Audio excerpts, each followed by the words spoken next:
Greetings, eco-conscious viewers, and welcome to part 1 of our 3-part series, Innovative Ideas for Living More Sustainably.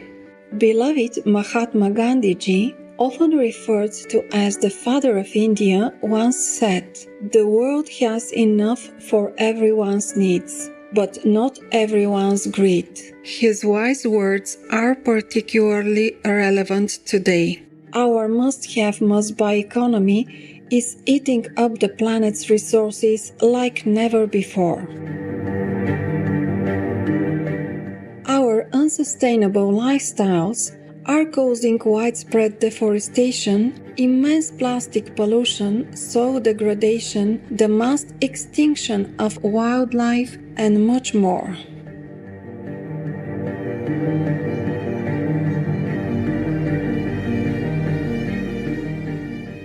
Our current ways of living are also causing the most pressing environmental issue facing Earth today: climate change. Rising sea levels, extreme storms, widespread droughts, unprecedented forest fires, and food shortages are now threatening our very existence.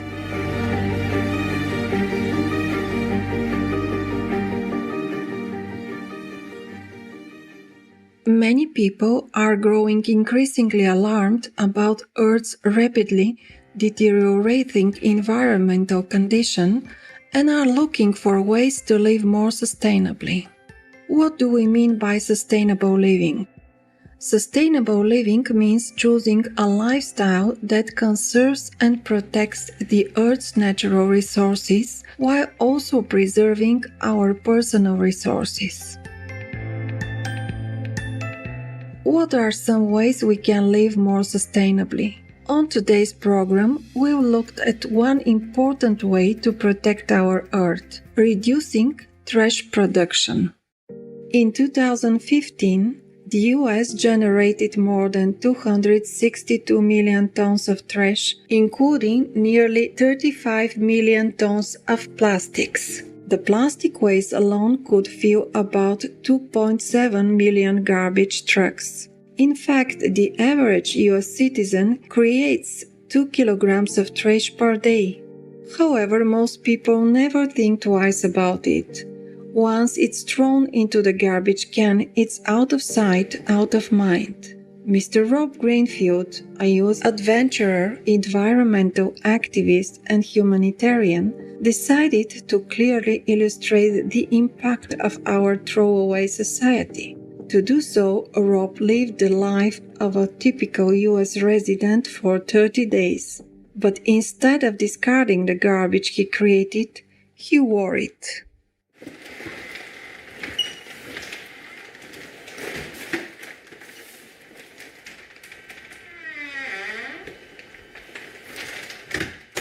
Let me rewind and explain how I got here.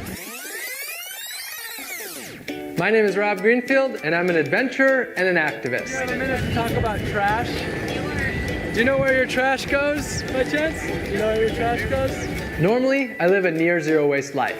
But lately, people have been calling me the trash man, or the trash monster, trash former, or trashtronaut. I've been living just like the average American for the last month in New York City. Eating, shopping, consuming, just like so many of us are used to. With one big exception, I've been wearing every single piece of trash that I create everywhere I go.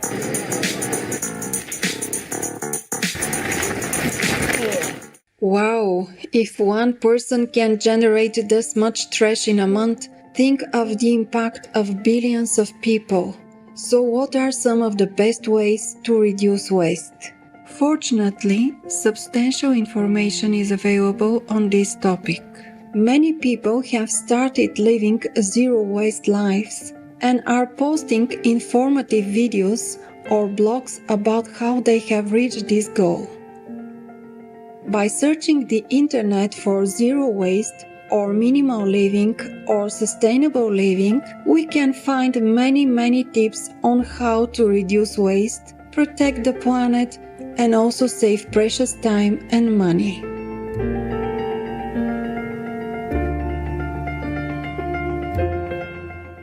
After this brief message, we'll return to share some of the tips they offer. Please stay tuned to Supreme Master Television. Welcome back to our program as we share some innovative ways to reduce waste. QUČC, the co-founder of Atituan Organics in Guatemala, decided that the fastest way to eliminate the trash he produced was to ban the can.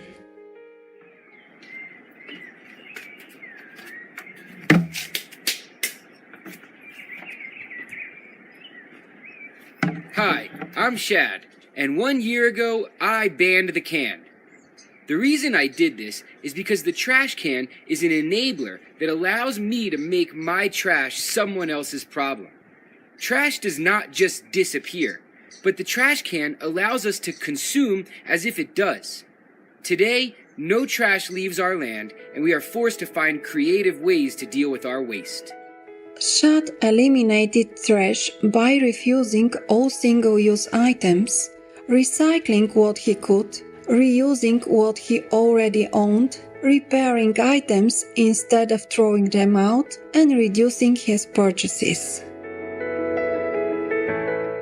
While many of us may not be able to completely ban the can like Shad did, we can certainly reduce the amount of trash we generate. So what's the first step to take? Most experts say the first step is to take a trash audit. That is, carefully look through our garbage and observe what we are throwing out. Then ask ourselves, what are my biggest waste items? How can I reduce this over the next month? The next step is to make a habit of choosing reusable items over disposable ones. Start by consciously refusing any form of single-use items such as plastic bags, cutlery or food containers, as well as paper items. Refuse even the so-called insignificant items such as plastic straws because these add up when everyone uses them. According to the Audubon Society, U.S. residents use an estimated 500 million plastic straws every day. By carrying cloth grocery bags, reusable utensils, chopsticks, straws, and even a cloth napkin in our bag or car, we avoid such single-use waste. Most people regularly purchase several kinds of household items, such as cleaning products and toiletries, and this creates a lot of trash. Many of these items can be easily replaced by homemade versions. For example, almost all household cleaning can be done using a mixture of 50% vinegar and water. Baking soda is also an excellent cleaner. With some research, we can discover that many toiletries, such as toothpaste, deodorants, and shampoo, can also be made at home.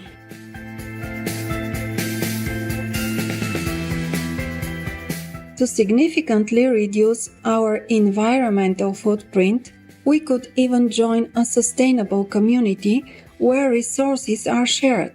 And, as we can see from one such village in Los Angeles, USA, called QUČC Sustainable Community, we don't even need to leave the city to do it.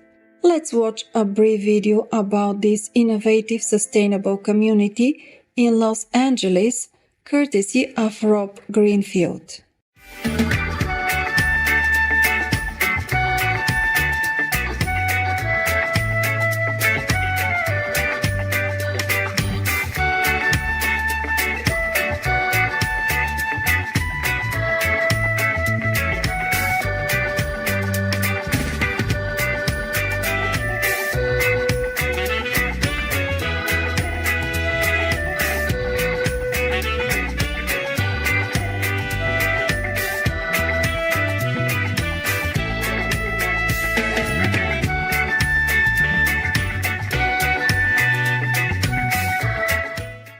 Another highly effective and often overlooked tool for living more sustainably is adopting a frugal mindset and finding ways to save money by being conscious of everything that we use in our daily life. Such an attitude eliminates many unnecessary wastage of our Earth's resources. Some cultures, such as the Memons, an ethnic subgroup of the Sunni Muslims, train their children in this way of living from a very young age. In an interview with BBC, Hira Khatri, a Memon mother from Karachi, Pakistan, says that while turning off the lights or fan when you leave the room is important in any household, forgetting to do so in a Memon family is a cardinal offense. She adds, "We also paid for offenses. 15 Pakistani rupees, 10 cents US, was the going rate for forgetting to turn off the lights." Ms. Khatri explains that saving money is an integral part of their culture, saying, "We all save because we never know what the future might bring. My kids are 32 and 27. I still stand at their doorstep on the first of the month to take a sizable portion of their income to invest for them." It's not don't spend, it's don't waste, says Nadim Ghani, a Memon and Dean of Academia Civitas and Nixer College in Karachi. Being frugal has an element of humility. It's a manifestation of respect.